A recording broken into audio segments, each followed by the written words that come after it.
So like the racing, it's not just about performing your best at a race, it's also performing best in your training, best at home, in your personal life. Yeah. The most important thing is when you have those wins is to celebrate them. Okay. A lot of people don't celebrate their wins. You need to be really kind to yourself, really nice to yourself, really cheer yourself on. Yeah. You do need to be the biggest cheerleader. I noticed for a lot of riders and myself that after a run, it'd always be negative because you always find the mistakes, and that's what we focus on first. And like I realized it wasn't productive, wasn't helpful. Yeah. Because I was just making myself feel bad, and I was totally forgetting about all the good things I've done. I was like, okay, let's try and make this productive. Let's try and make this actually going to help me. So I started saying, okay, 3 things I did well on that run. Ciaran King, welcome to the Downtime podcast, man. We've sat and chatted a lot online through the work we've been doing together, which we'll talk about in a bit. But this is the first time we've met in person, so it's nice to see you face to face. Yeah, it's really cool. And it was so weird just hearing you then. I'm like, oh my God. I'm here, finally. Yeah. And you've been here all weekend. It was the Llangollen British Downhill this weekend, so you were exploring Llangollen's maybe not best tracks, unfortunately. It was a bit of a washout weekend with the weather, right? It was a bit of a washout weekend. Yeah, so Saturday, I think I got 4 runs or 3 runs in. Whoa. I don't know why, but there's massive queues up top. Yeah. Don't really understand why, but yeah, then the weather came in on Saturday, so that kind of cancelled because we had practice in the morning when we have seeding. So our seeding got cancelled, which is a bit of a shame, but understandable because it was pretty bad weather. Some lightning coming down big pretty lightning. Close. Yeah. And apparently they were saying they could see trees smoking nearby. Wow. Yeah, so I bet the marshals are scared. Yeah, that's fair. Yeah. I came over to the race on Sunday and saw a couple of bolts land pretty close to where everything was going on. So yeah, for the best. Yeah. Cool. Well, before we get stuck into like the high performance coaching side of things, which is super interesting and a bit different. Just give us a little bit of background. Like, how did you get into mountain biking in the first place? So I got into mountain biking, I guess when I was kind of 7-ish. Okay. Well, basically, I learned to ride a bike when I was 7. Did you? For some reason, I just didn't want to ride a bike when I was younger, which is really weird because my brothers loved it. Yeah. They used to race BMX. Okay. But I just thought I'd go around a BMX track on a scooter instead. Fair play. So it took me ages to get into biking. Yeah. And then, when I learned to ride a bike, we went to New Forest. Okay. For a holiday, and basically took our bikes and we were just riding around little trails, which wasn't mountain bike trails, but basically mountain biking. Yeah. And my oldest brother, he absolutely loved it, and so did we all. And then he found in a garage on my home Mountain Bike magazine. Ah, nice. MBUK. Yeah, class. And he was just addicted to it. And because I was his little brother, I just wanted to do what he was doing. So we went to Cannock Chase with my family. Yeah. Mountain biking, like all of us. And it was the sickest day ever. Absolutely loved it. Amazing. So tired. I can't remember what bike I was on. But that time, that's when my brothers had Saracens, and before Saracen became good. Yeah. And I have no idea what bike I was on. But yeah, that was it. So when we started riding at Cannock Chase, learning how to mountain bike, doing cross country trails. Yeah. Just loving it. And just did that for a few years. And then for some reason, my mum decided that I was able to book a holiday. Uh-huh. So she said, go book a holiday. So, okay. So I decided, let's go to Leger. Nice. And is this for the family? You took this holiday? For the family. Yeah. So for my mum and my 2 brothers. Yeah. So the 4 of us. And I think I was 12 or 13. Yeah. So we went to Leger. And oh my God, it was an absolute dream. And that was the first time riding downhill. Okay. And I rented a Common Sail Supreme. I did a 24-inch one. Yeah, nice. Coolest bike ever. Absolutely loved it. And then my mum booked me on for a coaching day. Okay. With, I don't know his name, but he looked very similar to Damien Spagnoli. Oh yeah, okay, yeah. But I don't think he was, but he was a very, very good French rider. Yeah. And that day was just awesome because I wasn't very good and he just made me so much faster. And then in the afternoon I went to ride with my brothers And I was just like almost keeping up with him. It's so good. Amazing. So you saw the benefit of coaching pretty early in your life, I guess. Yeah. And it really helped. I mean, we went home. My brother, Steph, he bought a Marin Quake. Yeah. And then he rode that, and I was just on my hardtail still for a bit. And then he went to a season, and I basically took his downhill bike. And do you remember a Marin Quake? Yeah. The little linkage. Yeah. And it was so heavy, and I was too small for it. So I rode that twice, and I was like, I'll do a downhill race because... Why not? Yeah. I've got a downhill bike. That's what you do. Yeah. And I really like the thought of racing. I really like sport, being competitive. So I'll go racing. And first race, I was looking at my results earlier. I got 26th out of 28th. Okay. At a mini downhill. Yeah. And I was like 32 seconds off the win. Big margin on short track, right? Yeah, the track was like 1 minute 20. And I did like a 1 minute 52 something. Yeah. But for some reason I was still hooked. And then next few years, I just didn't really improve at all. I kept on just being pretty slow, but just loving it. And then went back to Leger. Yeah. And that was, I went back to Leger. And then race after, I got third at Pierce. No way. That's a huge step up. Yeah, huge step up. Yeah. What category were you? Were you in youth or junior? Or? Juvenile. Yeah. So 12 to 14. Oh, yeah. Okay. Yeah. Or 13 to 14. 13 to 14. Yeah. And it was a weird weekend because I remember like my first run I had this massive crash because I had this earache and it felt really weird. But then luckily because I had loads of bike time, I just got third and was like, wow, that was awesome. So I was like, oh, sick, I'm actually quite good at this now. Yeah, I've improved overnight. Improved loads. Yeah. And then, the next year, first race of the season, got fifth, I think. That was the first time riding clips, and that felt amazing. Yeah. And then I had a massive crash, which my mum got a pretty funny video of, because basically at Forster Dean, you come onto like fire roads quite fast, and it gets quite steep. Yeah. And basically, I was actually riding so good, I was pretty stoked with it. But I just had this massive crash. I tucked my front wheel and just got catapulted onto fire road. Oh, man. But straight to flat. Well, luckily, it was like a little downslope just before, and I just caught that. And so luckily, I just bruised myself. But that took a big whack of my confidence down. Mm-hmm. So then I was back to basically kind of square one. I was bad again for a little bit. Yeah. And then... I think I was pretty much bad for a long time. But you've worked your way up now into the elite ranks, right? Yeah, into elite ranks. You've come a long way from the back of the field at a young age, up a bit, back to the back of the field, and then like, grown your way, I guess, up the field. Like, it's been a gradual growth, that's for sure. Yeah. But and kind of what helped me every time I got better was because I went away. So when I was old enough, I decided to move to Canada. That's where my brother lives. Okay. I'm a lucky guy. Yeah. And they lived in Whistler for like 3 months, I think. And obviously, I just made my racing so much better, my riding, having a great time. And then got back, went to New Zealand. Awesome. That was, but sadly hurt myself, so didn't ride as much as I like to. But came back, started racing good. And that's when I moved up to expert. Mm-hmm. I had like 2 years in expert. And then got moved up to elite. Yeah. And then just being elite's hard. No way. Yeah, of course. Yeah, it's a stacked field, right? Any race in the UK. Yeah. So luckily just been working my way up through that. Lately hasn't been going too well due to injury, but you've had a concussion fairly recently and a few biggies, right? Yeah. So I've had a concussion since Riola. Yeah. So I just raced this weekend and it was a bit of a nightmare because last weekend, I went riding at Duffy. My last run, my symptoms came back. Okay, and you've been pretty good for a little while, right? You'd had a few weeks of feeling pretty normal again. Yeah, so what I was doing, British cycling has this protocol, well, most sports have the same protocol, that you just work your way up. So you first will do like a light workout, no symptoms, all good. You move up to each stage.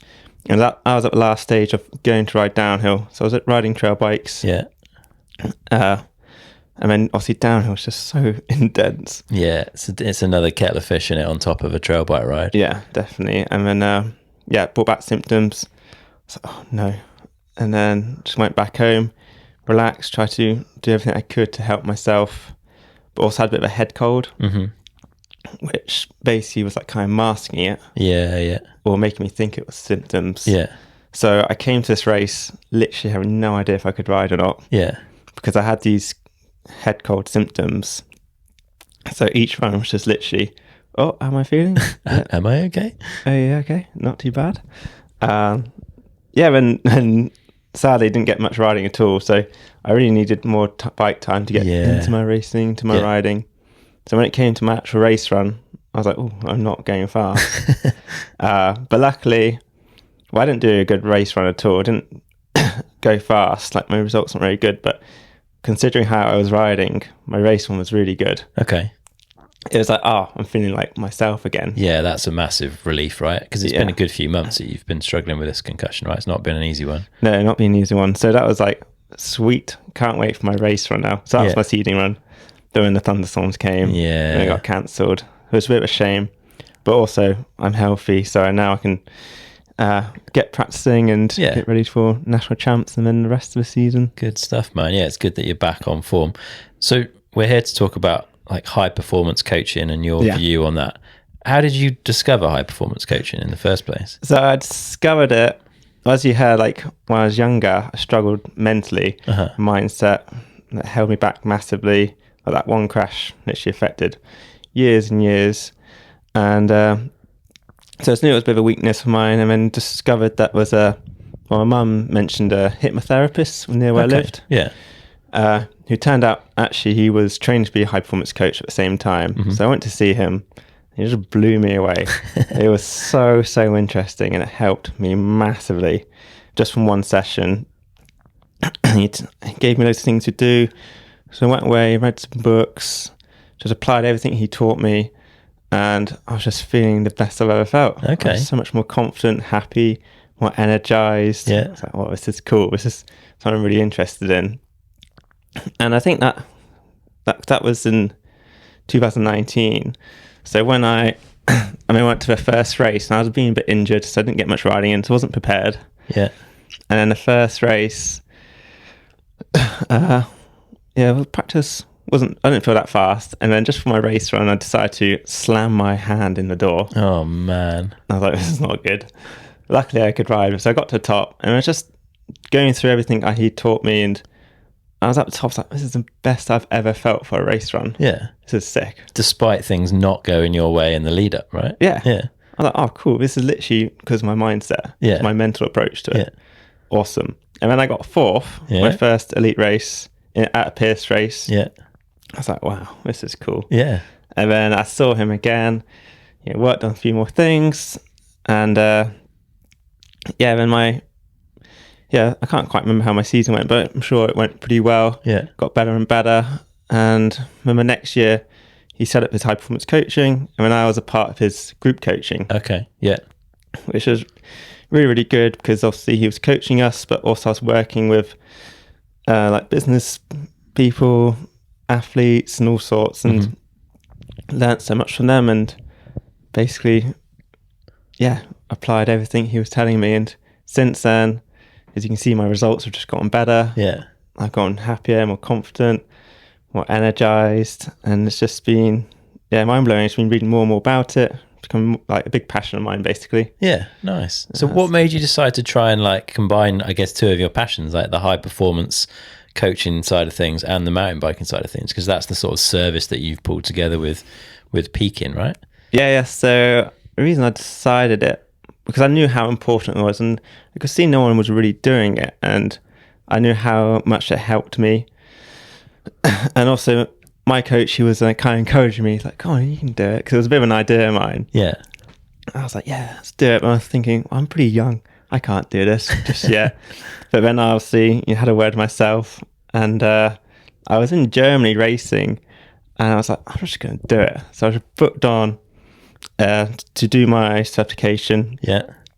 Booked it, and I was like, oh, I'm off. I just got to go for it. I did not feel prepared one bit. Yeah. I was like, you know what? I just got to go for it. So I did that, and then did my training, my specialized training, a certification. and then became certified. And then I was like, okay, now I need to set up my own company. Yeah. I need to, learn all these courses, all these sessions, and then I also need to apply it to mountain biking. And that's when I've had to really, work on myself and see how I can apply these sessions to mountain biking, so then other riders can get a real benefit out of it. Yeah, definitely. And you're working with a few up and coming stars of the future, right? You've got a couple of interesting riders on the books. Are you able to give any names of people you're working with? Yeah. So I've got some really cool athletes I'm working with. So I've got Amy Kenyon from Pink Bike Racing. Nice, yeah. Yeah, so it was really interesting working with Amy, because when I started working with her, it was end of last year when she had a concussion. Yeah. So that's when we kind of, rather than looking at her racing so much, we looked at, okay, let's look at your life. Let's see how you can, because she couldn't race, she couldn't ride. Mm-hmm. So we worked on quite a lot of things on how she can be more energized and how she can be more productive and basically start feeling like herself again. Yeah, nice. Which was quite hard, because obviously she had a concussion, so yeah, it was hard to kind of manage that. But luckily I've had quite a few concussions, so I understood. Yeah. And it's great to see, because by the end of the sessions I'd done with her, she was so much better. Like, I was just getting so much more done. She was like, I'm waking up this time, doing this, doing that. I feel so much happier. All these things. Yeah. It's really good. And then once we've done those sessions, I was like, okay, let's do the mountain bike sessions. Let's get you ready for racing. Yeah. And that's been really exciting, because, she's got some pretty amazing goals and got a lot of potential, and it's been really, really cool working with her. Definitely. Yeah, one of the top riders in the world, like working her way up the field. So it's an exciting one to be partnered up with, I guess. Yeah. It's so cool. Like when you say, what are your goals this season? I mean, she says to me like, wow, like how cool are those goals? Yeah, it's pretty special. Nice. And at the lower end of the spectrum, there's me. And you got in touch earlier in the year and offered me the opportunity to do some coaching with you, which I really appreciate. And I said to you, I was quite open, I guess, that I was a little bit skeptical about it, right? Mm-hmm. You see these like high performance coaching, I didn't really know much about that qualification. I didn't really understand it. But I was like, well, let's have a chat and we'll see. And I really liked your manner and your approach and what you were setting out to do. So we said, all right, we'll give it a go. And it's been a super interesting process. I think we did 6 or 7. We did 7. 7 hour and a half sessions over the period of a few months. And what we can't go through everything we've done because there's a lot in there and we've not got that much time, but we'll try and go through some of what I see as the highlights of things that have helped me the most. Before we do that, I guess it's worth saying, like, you're not a sports psychologist. No. You're someone who's really good on a bike and understands what it takes to ride a bike fast. And you've sort of paired that knowledge with what I guess most people will see as like it's almost like a business. It's associated with business, right? High performance is associated with like business leaders and things like that. Is that fair? I don't think it's exclusive to that, but that's sort of how it's seen, I think. Yeah, a little bit. It's more like about personal development, about you being your best self, about reaching high performance in your life, but while maintaining your well-being and relationships along the way. Yeah. So obviously, like you see a lot of, say, like a businessman who's very good at this job, but then just neglects his health or neglects his family, and that's not high performing. It's high achieving because you're achieving, at work, but you're not performing in all areas of your life. And at the end of the day, he's just not going to be very happy with himself or have the best of life. So you look at everything. You don't just look at, so like the racing, it's not just about performing your best at a race. It's also performing best in your training, best at home, in your personal life. Yeah. All these kind of things. Yeah, it's a much more rounded approach, I guess, which is nice, right? Ultimately, it looks for helping you be the best person you can on every minute of every day, which is a nice way to look at things. And I think, like, before we even go into some of the stuff that we did together, like the techniques and some of the tools and stuff, the first big win for me was that you created some accountability for me. So, like, I think it was in the first call we had, and we talked a little bit about meditation. Mm-hmm. And I was like, I've sort of tried and I've like failed to do it consistently. And you're like, do you think you can do it for 30 days? I was like, yeah, don't see any reason why not. And you're like, all right, do it for 30 days then. And I'll keep a check on you and we'll see, I'll keep you accountable to that. And there definitely are days where I would have skipped it. And just the fact that knowing that like, I'm going to speak to Ciaran in like a week and he's going to ask me was enough to like make me go, actually, no, I will just go and do that. Like, I'm a bit busy, but I'll go and find 5 minutes or 10 minutes or whatever to do this meditation. And so I think that's worth like just anyone that's thinking about trying to do something, like finding an accountability. And it doesn't have to mean you don't have to go and spend money with someone to do that. You could just be like to your parents or to your friends, like, I'm going to do this. Can you just check up on me every week or whatever? Like, it's a super powerful technique, to make things happen. Yeah, definitely. Yeah, you raise like your necessity. So there's also like big perk of a job that I can go, give you a 30-day challenge, shall we? And people always like, yeah, okay. And then you get them to do it. I mean, you're like, sick, how do you feel after it? I mean, like, yeah, really, really good. Yeah. But yeah, you don't, obviously that's a perk. That's what's great about having a coach, is that they help coach you. Yeah. Give you that accountability. But like we were saying, you can just tell your friends, tell your family, and I always speak about that goals, like tell your friends, your family, your goals, because then first of all, it makes it become true. You're like, oh wow, I want to race a World Cup. You tell your friends, your family, like, oh, this becomes a bit more real. Yeah. And also then there's a bit of accountability, because you're like, okay, now I need to work towards it. And also that family member or that friend, it might really help you. Yeah. So they know what you're trying to achieve, so they'll be willing to help you, hopefully. Definitely. Yeah, well, so goal setting, I think, was probably the first session that we kind of worked through, really. And it feels like that's a really important part of the process, right? I don't think you can skip that one. Like, you can't work towards something if you don't know what that something is. Yeah. Yeah, that's true. That's why we start with it. Yeah. And how did we go about, like, just talk us through, like, how people can think through the process and work out what it is they want to achieve? Because not everyone, if you say, what are your goals? Not everyone's straight away going to come back with answers, right? No, that's true. Yeah, a lot of people don't know their goals. And even people who do set goals, they really need to reflect on them. Yeah. Or like look at them every day. If every day you know what your goal is, okay, that's what I'm going to try and achieve today. That's really, really powerful. And yeah, like a few little tips. Just, I said, like, okay, so what do I want to achieve? When you ask yourself that question, okay, what do I want to achieve? I want to achieve, say, racing at a World Cup, or getting a top 5, or being happier. That is my goal. Yeah. So why is that your goal? I mean, you add a bit of meaning. As soon as you add a bit of meaning, you got a reason to go do it. Yeah. And that's so important, to find out your why. And everyone has that. They just maybe can't articulate it, right? It's not like you haven't got a why, because you're getting up and you are doing something every day, and there has to be a reason for it. But trying to work out what that is and remind yourself of it regularly is super valuable, I think. Like, it gives you the energy and the drive to keep moving towards something and to deal with stuff when it gets harder or trickier. Yes, yeah, understanding your why is so important. So, like, if you struggle to go to the gym, I don't want to go to the gym today. I mean, just go, well, why do I want to go to the gym? Oh yeah, because I want to get better at riding my bike. I want to get stronger. I want to get fitter. And this is going to really work towards my end goal. Yeah. I mean, as soon as you say that to yourself, you're like, oh yeah, I know exactly why I want to go to the gym. Yeah. A bit more motivated. You have a reason why you need to go. Yeah. And then you'll go do it. Definitely. Yeah. So goal setting is pretty important. And also, I guess, keeping those goals like within reach, achievable. Like, there's no point, like 11-year-old me, just swung my leg over a mountain bike for the first time and having to go, I'm going to go to a World Cup. Like, it's a nice aspiration, but it's not really a sensible goal, I think. Like, the goal needs to be something that you can actually tangibly work towards over a relatively sensible period of time. Is that fair? Yeah, definitely. Yeah. So we often set like a 3-month goal, three goals in 3 months. Okay. That you want to achieve. Because obviously that's actionable. It's only in 12 weeks away. Yeah. And obviously they're not going to be the biggest of goals, and you need to have goals that are achievable. Yeah.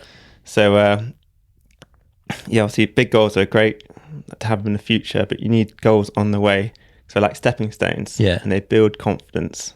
Because you have that one big goal, it's going to be a long journey to get there. So you need these little goals help you get there. You need those wins. You Those need to be able to little say wins. like, yeah, okay, I did that in 3 months. I got from here to here. Yeah. And most important thing is when you have those wins is to celebrate them. Okay. A lot of people don't celebrate their wins. You need to be really kind to yourself, really nice to yourself, really cheer yourself on. Yeah. You do need to be the biggest cheerleader, because like when working with you, you tell me, oh, I've done this today. I'm like, that's sick, well done. Yeah. But and obviously that's nice for you, but I still don't know exactly what you've gone through. Yeah, true. Or even like your partner who knows you the best, she still doesn't know exactly what you go through. Only you know what you go through. So that's why it's so important for you to cheer yourself on, because you know those mental things you were struggling with, or anything you were struggling with, you know how hard it was. Yeah. So if you cheer yourself on, if you're kind to yourself, celebrate your own wins, it's going to really help. It's super easy to miss that though, isn't it? Like, I think so many, we've worked together, and it's like you say, it's great when you're there going, oh, nice one, that's really cool. Yeah. But like actually just doing that to yourself, like we finished, what was it, about 6 weeks ago, we did the last session, and I definitely don't naturally remember to like give myself that reward and that pat on the back that you were kind of doing for me in those Monday afternoon sessions. So it is something that I have to work at, like to remember to give myself a little bit of respect and some props for stuff that I have done that's been good. So definitely. Well, like I'm the same. Like I'm definitely way better than I used to be at it, but sometimes I still forget, because we are our harshest critic. And also, it doesn't seem to be that normal that you're allowed to cheer yourself on. It seems a bit just seems a bit weird, doesn't it, when you cheer yourself on? Yeah, I know what you mean. But it's definitely a habit we all need to develop. Yeah. And obviously it will take time. like it's a process. Yeah. But it's okay. It is okay to be nice to yourself. 100%. Yeah. It feels great. Yeah. It does. It's weird how we're like, most people, I think, are nice to other people and then quite horrible to themselves. You see it a lot. So you literally got to talk to yourself like you would your best friend. Yeah. You know, if your best friend's trying to do a jump, well, some people might be, but you're not going to be like, you're not going to do it, you're rubbish. Yeah. You're like, come on, mate, you can do it. Yeah. It's that positive self-talk. And it's so powerful. Definitely. So we'll move on from goals a bit. And I think we did this in the second session, and I almost forgot we'd done it. And then it came up again later on, and I used the same words, and you were like, well, if you look back to session 2, you'll find that those were the words you gave me then. So we put together like 3 words that for me were like performance words. Like, what 3 words describe the best version of me when I'm riding a bike? And we can talk about those words in a bit maybe, but can you just give people a bit of an idea, like how they might find their own version of those 3 words? Because it wasn't just like, here, Chris, give me 3 words, was it? There was like some work there to like help me get to those 3 words, which have definitely rung true like throughout the whole process. So we well, like in that session we kind of work out what you're good at, where you're feeling happy, and it kind of all starts building up to these ones at the end. And in the session we do a bit of breath work, and then it goes into some visualization, and then you start helping you visualize you riding at your best and how it felt. And all these emotions start coming up in your head, and you start visualizing yourself riding your best, and you start getting that mood. And I asked you, what 3 words that describe you at your best when you're riding, and 3 words will pop up in your head, and those 3 words describe you at your best when you're riding. And they are the most powerful thing I found in high performance. I refer to my clarity words every day. Before the session, I refer to my clarity words, and in the session, like Chris is just talking about the performance words, which is specific to racing. But we also have your clarity words for your best self. So that's how you treat yourself every day in day-to-day life, and also your social words. So how you treat others. We had those 3 sets of 3 words basically, but it was I mean, they're all very useful and relevant, but it was the riding ones that I definitely remember we sort of came back to without me really remembering that's what we'd written down.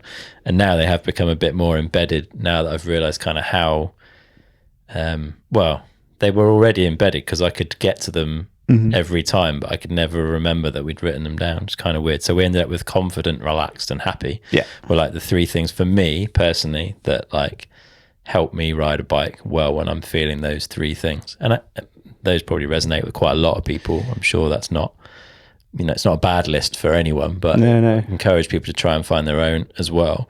And then we used those words, and I think we worked quite a lot over the remaining sessions on like techniques and tools to help me feel that way more often when I ride a bike, because it's definitely, I felt like it was a rare sweet spot that I felt those three and things were going super well, and it was more often that those things weren't present and riding wasn't going so well for me. Certainly at the time we started, like I'd moved here, the riding's a lot steeper and a lot more gnarly than like what I was used to. Yeah. I'd been out and crashed pretty heavily on the first ride in the valley and it properly set me back. Like it had kept me off a bike for a while, not because I was injured, but just because I wasn't like that excited to go out, and I was a bit nervous of it. And yeah, it's definitely been interesting working through that.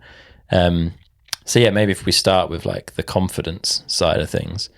And I think one of the things that we did through this that I've talked about a little bit on the downhill project that we've been doing is a ride journal. Yeah. Which has been like a really interesting tool. Do you want to talk a bit about that and your thoughts on it?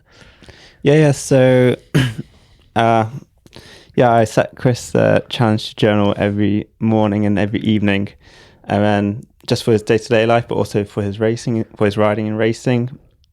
Because it's so powerful when in the morning you set your intentions for the day. It's like, how do I want to feel today, or how do I want to feel when I go riding? Yeah. And your clarity words probably come up. Okay, I want to feel happy. I want to feel confident. I want to feel relaxed. That's it. And as soon as you set that intention, okay, that's what I want to do. It's on your mind. That's what I'm going to go for when I go for a ride. And so on that ride, you'll be thinking, okay, I need to be my relaxed best self. Yeah. I need to be confident. Okay, how do I find confidence? Okay, I reflect back on all the cool things that I've done. Yeah. How can I be happy? Oh yeah, stop moaning. Yeah. Let's have fun. Let's see all the cool things that I'm doing right now. Yeah. Let's try and find the positives. Try and get excited about my ride. Yeah. And all these things. Yeah. Yeah, we did. There was a really useful piece in there. We talked a bit in one of the sessions about, like, I'll often get to the bottom of a run and the first thing I'd do would be like, well, that didn't go very well. I messed that up. And you were like, well, let's kind of flip that on its head. Let's get to the bottom of the run and think about what you did do well, because that's really like what's going to help you here. And actually knowing, so I created my own sort of riding based journal with like every time I went riding, I'd set some intentions for the ride, and it varied depending on what I was up to. But I always knew that when I came back from the ride, I was going to have to write down 3 things that I'd done particularly well on that day. And that really helped me personally, like while I was out on the ride, remember to reflect on what I was doing well, because I knew I'd have to write it down when I got home. And that was super powerful, because you get to the bottom of the run and you're like, oh, sick, those really steep turns. Like I really committed to them that time. Like I pushed in and I was off the brakes, and that felt really good. And then you just get a bit more like stoked and you're like, okay, sweet, let's go again. And then we're like, let's go a bit harder or whatever. And it totally changes your mindset in a ride. Because no doubt, like I made mistakes, like I'd have overshot a turn or like, over braked or whatever. But I just sort of forgot about that, because ultimately it doesn't really matter, does it? We ride to enjoy ourselves most of the time. So it's the bits that were good that we should be like taking away with us. Yeah, for sure. And so I noticed for a lot of riders and myself that after a run, it'd always be negative, because we always find the mistakes, and that's what we focus on first. And like I realized it wasn't productive, wasn't helpful. Yeah. Because I was just making myself feel bad, and I was totally forgetting about all the good things I've done. I was like, okay, let's try and make this productive. Let's try and make this actually going to help me. So I started saying, okay, 3 things I did well on that run. I nailed that corner, did that jump good. Yeah. My braking was really good in the whole trail. And okay, let's focus on what I didn't do very well. Okay, yeah, I did screw up those corners. But because I focused on the positives, all of a sudden I felt a bit more confident. I'm in a good mindset. So then I can apply a growth mindset to those negatives. Yeah, and I can grow from them. Because if you focus on those negatives first, you'll realize you don't really learn from them. You just moan about them. Yeah. Because you're like, why did I make that mistake? And you're just like, it doesn't go anywhere. It just makes you feel worse. Yeah. So developing this habit, I found it really helpful, and taught it to you and teach it to my other athletes, and they're finding it really beneficial. Yeah. And like you said, with your journaling, you have your 3 positives of a day of the ride. And the reason that works really well for you, because we discovered that you're very analytical. Yeah. And that really helps with your confidence. Yeah. So like, okay, so let's apply that to areas you're not feeling so confident in. So, you reflect on your past ride every time now, don't you? So, yeah. And having that, like, I'm also quite evidence-based. Yeah. Because we talked about, like, how can you get more confident in your ability? Like, how can you start to believe that you do know how to ride a bike? Mm-hmm. And I was like, well, I don't think I can just talk myself into that. Like, I need to create some evidence. And that journal has become like that form of evidence for me, because I can look back and be like, oh yeah, I did that ride, that was really good, or I did this, or hit that feature, or whatever. And it's definitely it's changed my I always feel that, like, the term growth mindset sounds really cheesy, but I completely understand why it's a phrase that makes sense, because it is, like, I do feel like I'm approaching riding now like more wanting to grow and improve than, like, almost suffering my inner monologue of like, we did that bad or whatever. Like, I'm kind of going out hungry with, like, okay, well, we got that done last time, like, what should we go and try and do this time? Like, and that's been super good fun. Definitely, like, definitely helps. Yeah, how much enjoyable is it? If you're after a ride, you go, oh, I did this, did that well. Okay, so what can I do better next time? Yeah. Rather than going, that was rubbish. Why am I rubbish at those corners? Yeah. And you go up to the next run, you make the same mistake because you haven't learned from that mistake, because you just reflected on it negatively. And it's not enjoyable. Yeah. Like, remember, we ride because we enjoy it. So let's focus on that. Yeah, 100%. And then along with that, we talked a little bit about like reframing risk, I guess. Like, I've had some bad injuries in the past, some pretty big breaks. And that definitely is something that doesn't always play on my mind, but it often plays on my mind when I'm going riding, certainly on the first run in a new place. Yeah. I'm always kind of like, I don't really want to get hurt here. And that doesn't help your confidence. It's not really a great way to start a run on a track you've never ridden before. So we talked a bit about, like, reframing risk and looking at the realities of riding and stuff. Is that something you want to sort of talk a little bit about? Yeah, so like you were saying, you were focusing on going up on the uplift, and the first run you're always focusing on, I don't want to crash, don't want to hurt myself. And obviously downhill is dangerous, that's going to come up. But like throughout the whole sessions, you kind of learn that you're in control of your own mindset and your own thoughts. And it's just about acknowledging that, okay, I'm nervous about this. Rather than letting it go off and become more and more of a problem, you can stop it. You're like, okay, well, that thought doesn't serve me. It is dangerous. If I focus on it, that's just not going to help me, is it? I'm going to crash. Yeah, you ride stiff, you make mistakes. So, okay, so let's have a thought that actually does serve me. So you start focusing on the things that, you want to do. Okay, I actually want to feel confident today. Or I want to have, what you did in your journal. Like, okay, actually I want to get 5 runs in today, or I want to get that jump ticked off, or I want to just ride free, I want to ride with confidence today. And start focusing on the things you want to do, and start focusing on the positives, the things that are going to help you. Yeah, it definitely helps a lot. And I think that, like, all that moves into, like, this relaxed thing. So one of the words that I used to describe me riding well was relaxed. Like, I'm not tight, I'm not like stressed on the bike, I'm just kind of present, but like kind of loose.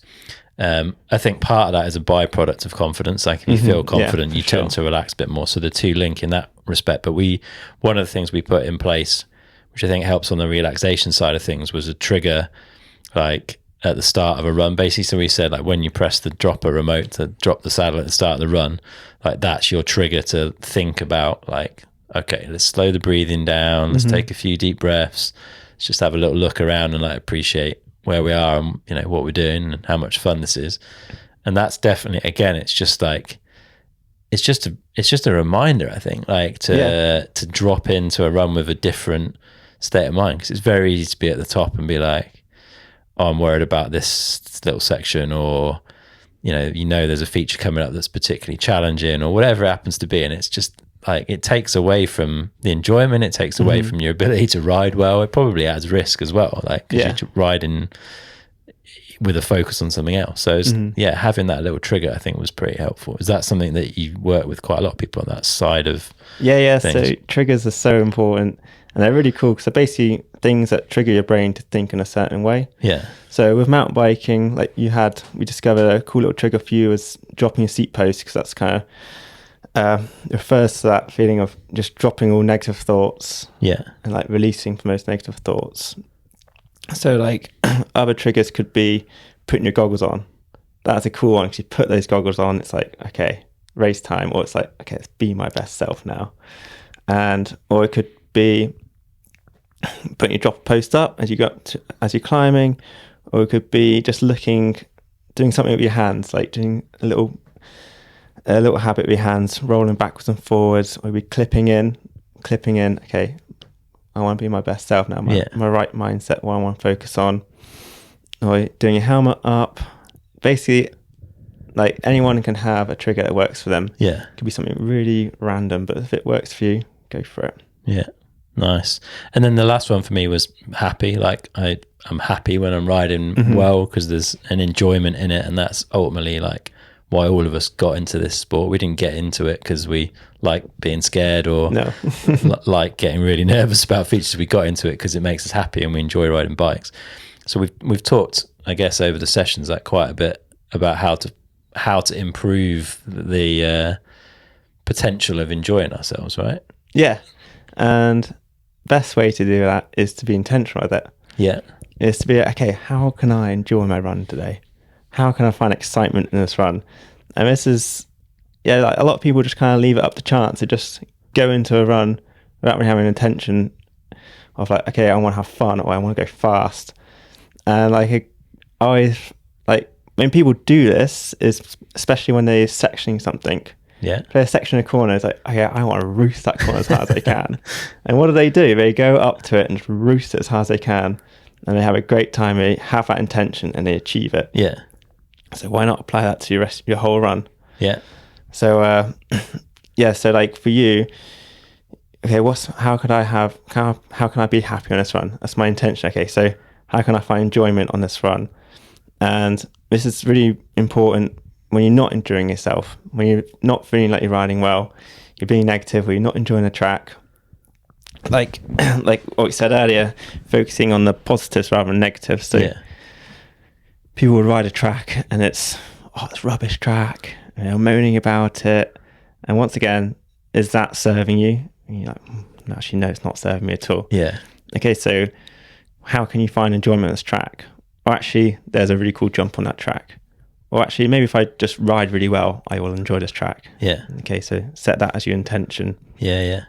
And that can really help you get out of that negative mindset. And like what you spoke about, your clarity words of relaxed earlier. So when you're fearful going up, you know that when you ride your best, you're relaxed. You're not fearful, you're not stressed. So don't let that affect you. So you have things in place to help you, and it all depends on the person, but everyone has different little routines, little processes to help them feel more confident and to release from that stress, that fear, so they can be their clarity words, or just ride how they want to ride.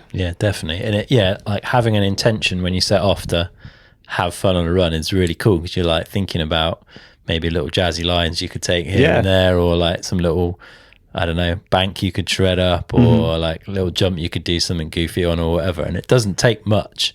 And you hear some of the best riders in the world say they like to try and find something early in the run that they know they can like have a bit of fun on, or make a bit of shape on, or whatever, that just gets them into a good feel for the run. So it's not just like for average riders like me, it's like it's a technique that even some of the best in the world employ to get into a run pretty quickly. I remember Charlie Hatton talking about it with you. I'm pretty sure it's with you.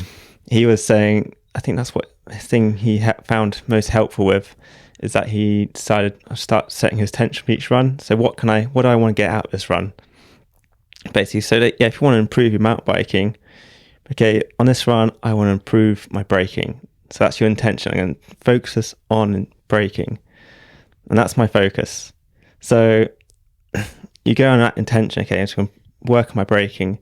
And if you screw up a jump, that doesn't matter because your intention's on the braking. Yeah. And then you work on that skill. But if you just go out on a ride and thinking, like a lot of people think, I just want to get better today. Yeah. It's like, obviously it's a good little goal to have, but it's quite vague at the same time. It's very vague, yeah. And when you get clear about your goals, when you seek clarity on your goals, what skills you want to have, you can really start growing in them and start progressing them. Yeah. Yeah, get really specific with them and you can work on them. Definitely, man. And another thing we did a bit of work on was courage, which I definitely feel like I've lacked in the past, certainly over the last few years, to the point where I went and rode a trail feature that scared me. And I think we talked about this in the sessions. And it wasn't until after I'd ridden that feature and felt that adrenaline rush of doing something that I was nervous of, I realized like literally how many years it had been since I'd ridden something that scared me. And I think, that's often a question from people for like sports psychologists and all this kind of stuff. Like, how do I, challenge myself? How do I have the courage to push my limits?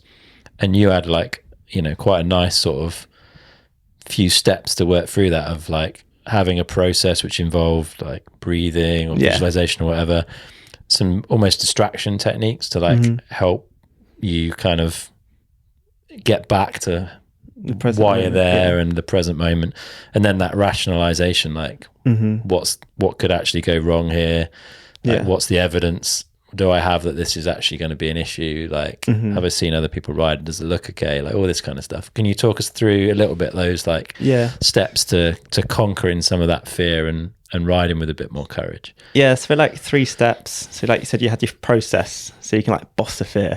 So as soon as that fear comes in, you can boss it with a process. So breath work is probably the best one, because when you do breath work, you relax your nervous system, and then straight away your fear kind of goes away a little bit. And it can, that when you say breath work, I think a lot of people are like, oh, it's hippie, but actually there's science here, right? There's the hard science behind this. Like, and it's so simple. You can literally take a deep breath in now, like 4 seconds in, hold it for a little bit, and just 4 seconds out, and just like really be intentional with it, and just when you exhale, just release those negative thoughts, release, and just that one breath can have such a huge impact on you. So if when you notice that fear comes in, you can just do a bit of breath work, breathe in, breathe out. And like Amy, I remember she discovered that she naturally did that. It was on one of the road gaps at Leger. It was cool because it's kind of become her thing now. Relax and go. So it's just relax, deep breath in, and then go. And that's become her like a little mantra, nice go-to process. So breathwork's one, or it could be visualization.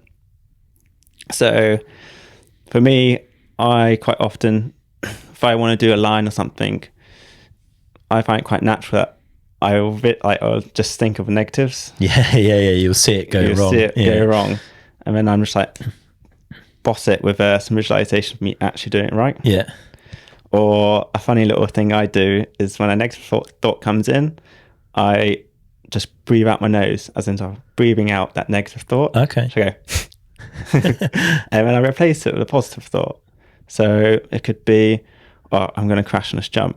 And no, I'm going to do it really well. Because I believe in my ability and all this kind of stuff. So that's kind of like the process.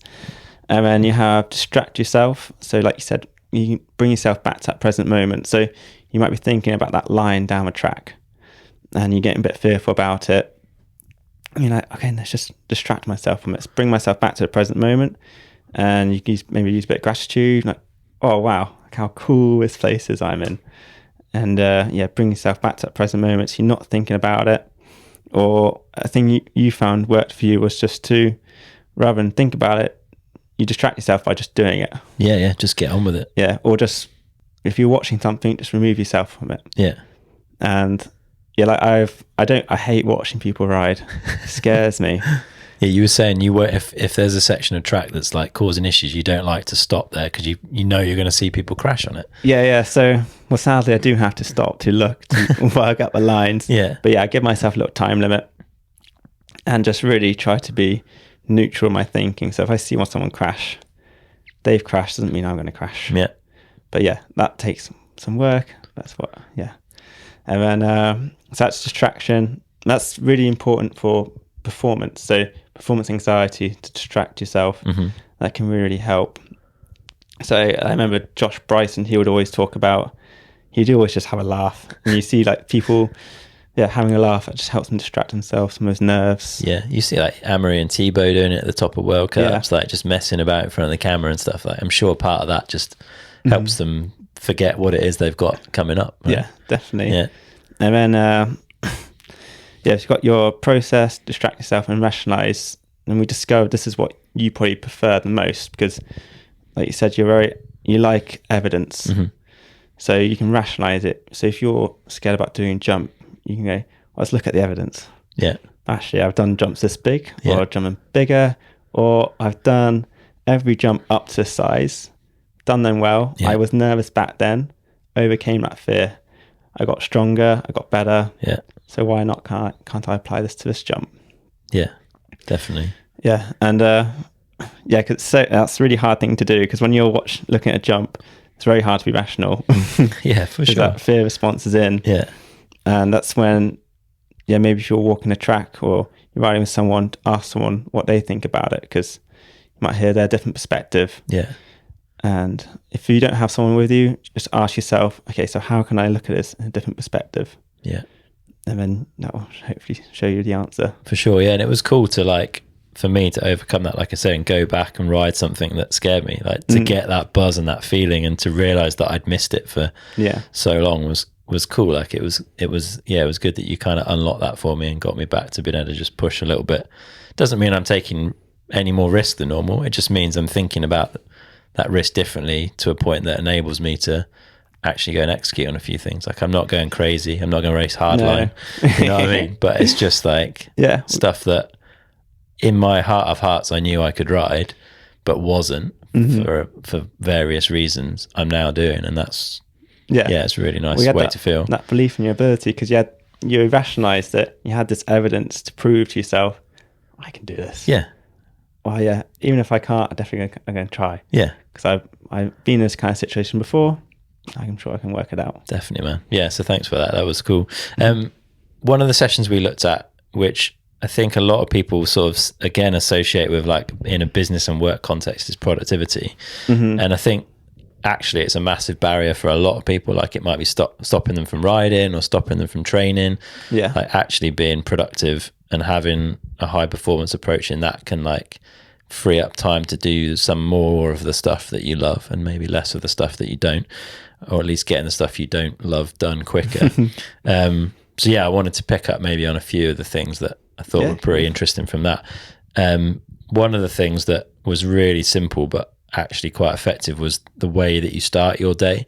I will generally get up and check email or social or whatever, and you were like, no, because you're straight away, you're at the beck and call of other people. You're responding to others instead of doing what you need to be doing. So that was a cool thing. Just don't leave that, even if it's for the first half hour of the day. Go get some stuff done that you want to get done. That was really cool. So powerful. Yeah, if you can't prioritize yourself at the start of the day, you're not going to prioritize yourself for the rest of the day. So set that intention. Okay, this morning I'll wake up, I'm just going to do stuff for myself. I'm not going to look at my phone. I'm actually going to do stuff for myself. I'm going to do some good habits. I'm going to have a nice breakfast, some nice coffee, maybe do some meditation or go for a run, do some exercise, or work on something I want to work on and get those things done. And straight away you'll feel pretty damn good about yourself. Yeah.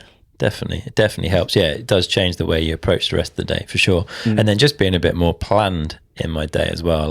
We had this conversation. I felt like there were days where I I felt like I'd not done anything. Yeah. I felt like I'd had a really easy day, done everything I'd wanted to do, maybe fitted in some actual yoga-y flexibility stuff, which is always the thing that I end up dropping and not doing. And it just came from actually planning my day and putting down, right, these are the things I'm going to do. These are the slots of time that I'm going to do them in. And it just seemed to make a massive difference. It's not complicated. No, it's so obvious, but like I never do it. And it was a real big eye-opener of that. Yeah. Yeah, well, probably the reason why you didn't do it, because you just didn't realise how important it was for you to perform your best, to have a nice day. And yeah, like earlier I said, when you understand your why, you'll be more willing to go do it. Yeah, so just simply ask yourself, what do I want to achieve today? Like 3 things, just 3 things I want to achieve today. I must achieve these 3 things today. And you can also ask, okay, how do I want to feel today? That's so important. Yeah. Imagine you in the morning go, okay, how do I want to feel today? I want to feel happy. I want to have fun. I want to feel focused. I want to be productive. Yeah. You're setting that intention and you go out to that day, that being on your mind, being on your mental dashboard. Yeah. That's how I want to be today. So important. And then also a good one to ask is also, what could be a struggle today?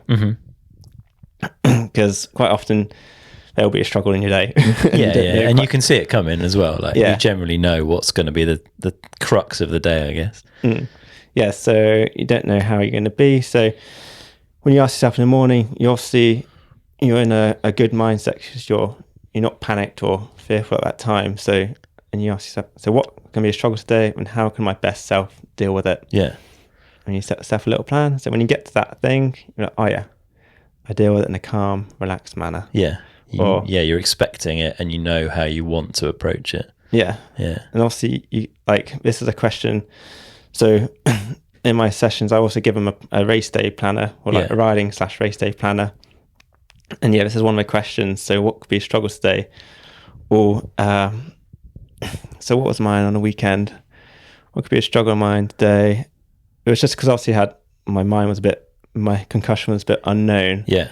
So I said, I'm just going to take it run by run. I'm going to be relaxed. I'm going to not push myself too hard. And also I'm going to think neutrally. So I'm not going to think emotionally. I'm going to think neutrally. So, so I give myself the best chance, because it'd be so easy for me to get in that race mindset and be having a banging headache and be like, screw it, I'm going for it. Yeah. But obviously I just don't, it's dangerous, because if I crashed with a concussion, it's not good at all. For sure. Yeah. You've got to be sensible with all of this stuff. Another one of the things that you mentioned in that whole productivity piece was 50-minute blocks, like breaking your day down. Again, which has some science behind it.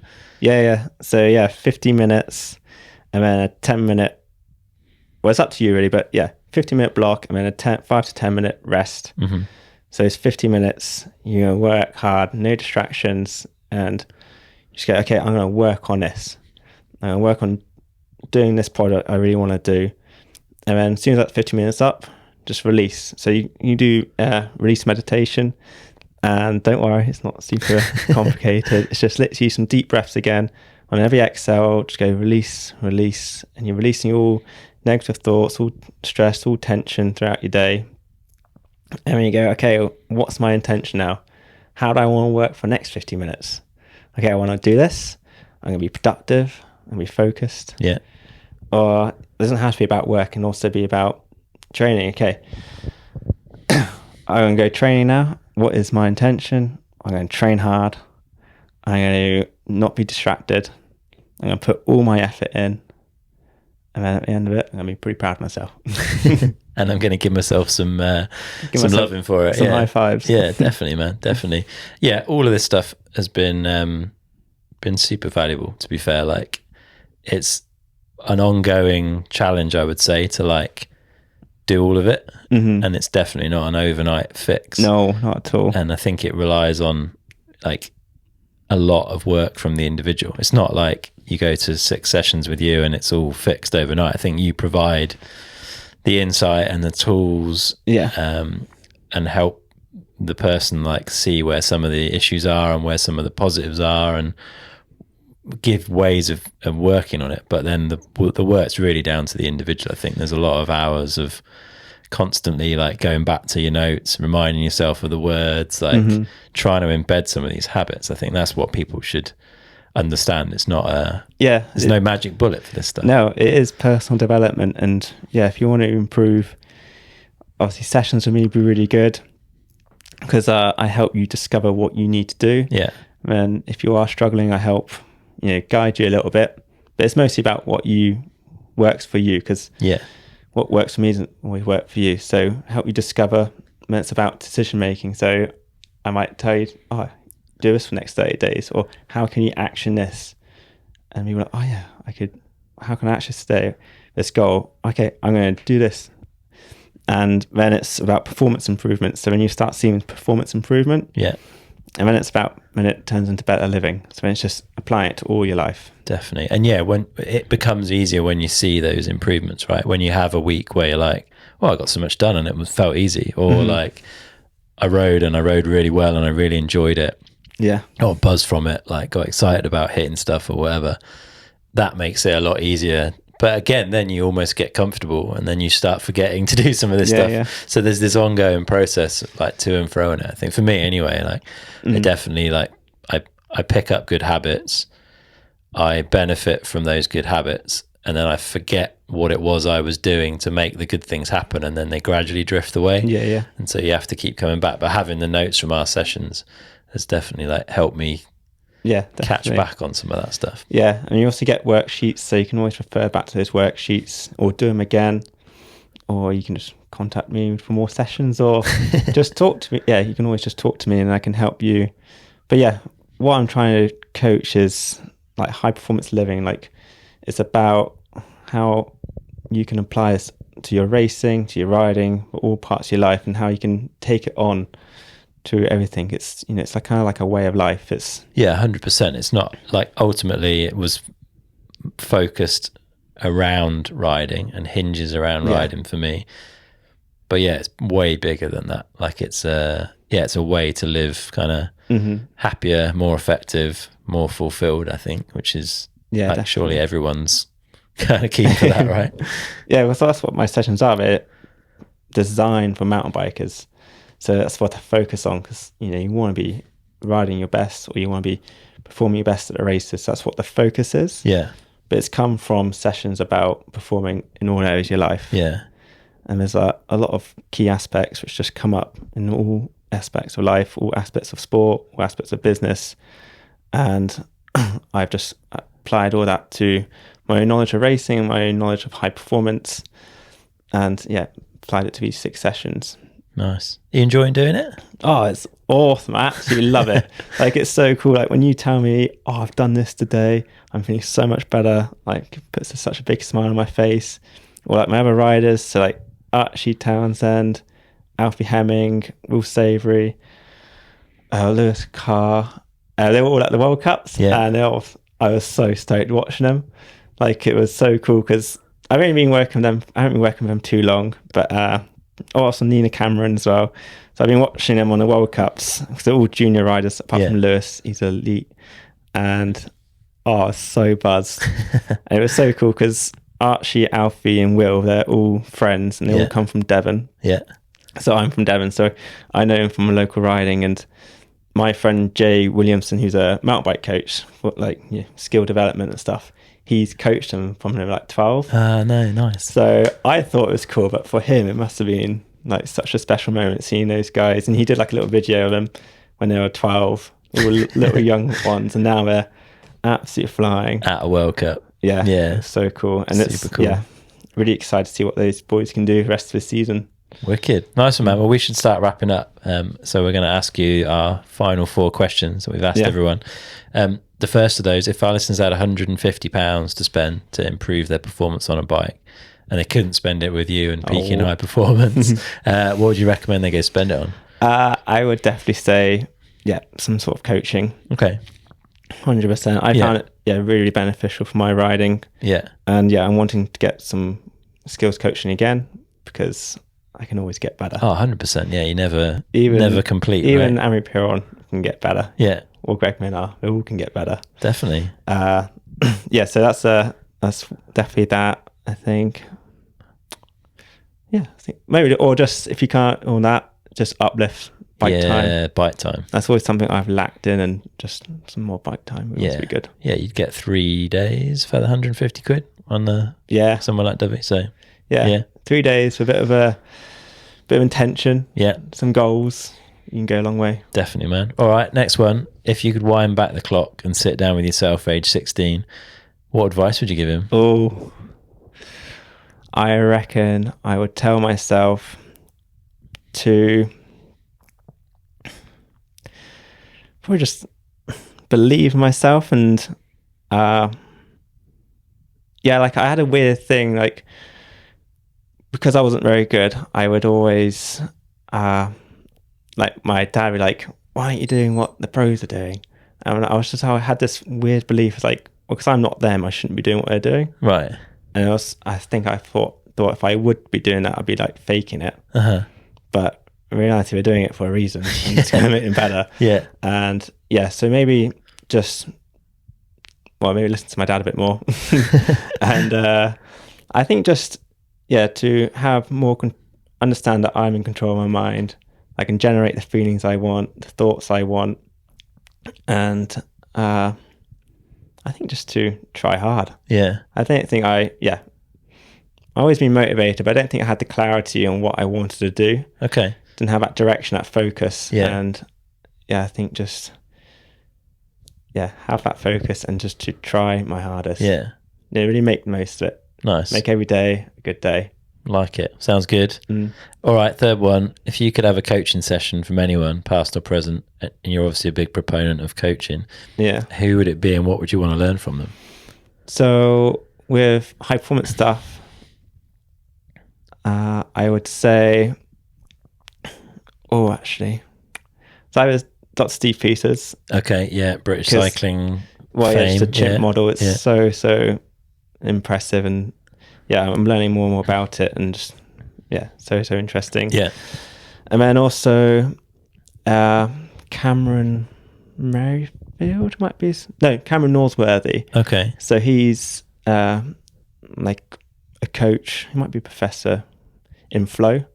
So flow state. Interesting. And this is something I'll be working on in the future. Yeah. Because flow state is amazing, and if you can learn to get into that flow state more often, and flow state, what he says, it's in your life a lot more than you think. It's about identifying it and having habits and thought processes in place to help you get into that flow state. Nice. Because if you can be in your flow state for your race run, it's going to be pretty damn good. Yeah, it's the place to be, isn't it? Yeah. And then, for riding, I would say maybe Stevie Smith. Okay. He was a big idol of mine when I was younger. Yeah. Because I used to watch the film, he was in Follow Me, but was one before Seasons. Yeah, the Anthills, early Anthill stuff. Yeah, when his mum would drive him. Yeah. And I guess he had that passion and that drive, which maybe I had that, but I didn't do it so much. And his riding was awesome. Yeah. He had that commitment, that confidence. He's such a nice guy as well. So learn that his person, his approach to racing, and also his riding style is just awesome. Yeah, definitely, man. We don't get that answer very often, and I don't know why, because Stevie was an incredible rider. Definitely, man. All right, last one. What do you do every day that you feel benefits you? I would say I seek clarity every day. Okay. So how do I want to feel today? How do I want to treat others? How do I want to ride today? What skills do I want to work on? What's my goals today? What are my goals for the season? Yeah. Just seeking clarity. How can I be my best self? My clarity words. I think that's what I do every day, which really helps me. Yeah. Always with a positive intention. Yeah. Yeah, massively. Just talking to myself, basically. Giving yourself a pep talk. Nice one, man. It's been super interesting chatting. It's been really cool working with you over the last few months. It's definitely made me think a lot, reflect a lot. It's progressed my riding, and not only my ability to ride, but my enjoyment of riding, which was low when we started working. I was struggling with it a bit, and not that I ever fell out of love with it, but I definitely was struggling with my personal riding. Yeah. And that's come back in a big way. So that's so good to hear. Massively appreciate that. If people want to find out a bit more about you and what you do, where should they be looking? So for coaching, my company's called Peakin High Performance, and Peakin is spelled Peakin. Got it. And the website's just www.peakin high-performance.com. Okay, I'll stick links in the show notes so it's nice and easy. That's the same for my Instagram holder. Okay. Instagram hold. Yeah. All right. Peak and dash high dash performance. Nice. And you share lots of tips and bits and pieces on the Instagram as well. There's loads of tips and little videos, little questions, all on there. So check that out. And even if you don't do the coaching, you'll find that really beneficial. You will. And if you want to find out more, just drop me a message or visit my website. Obviously, there's more detail on the website. Yeah.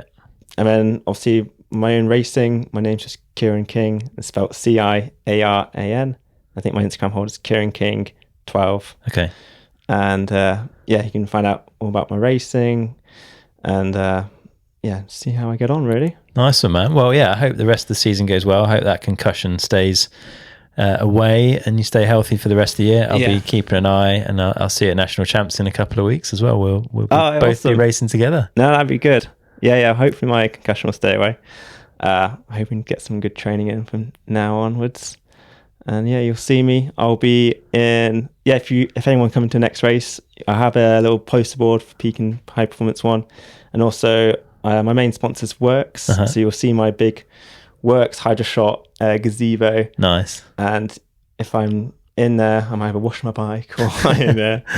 Talking about high performance. So cool. Come pop by. It'd be good to see you guys. Good stuff. Nice one, man. Well, it's been a pleasure chatting, and we'll see you out on the racetrack in a few weeks. Yeah, awesome. Nice we'll do some laps together. Good stuff. Cheers, mate. Cheers. Bye-bye.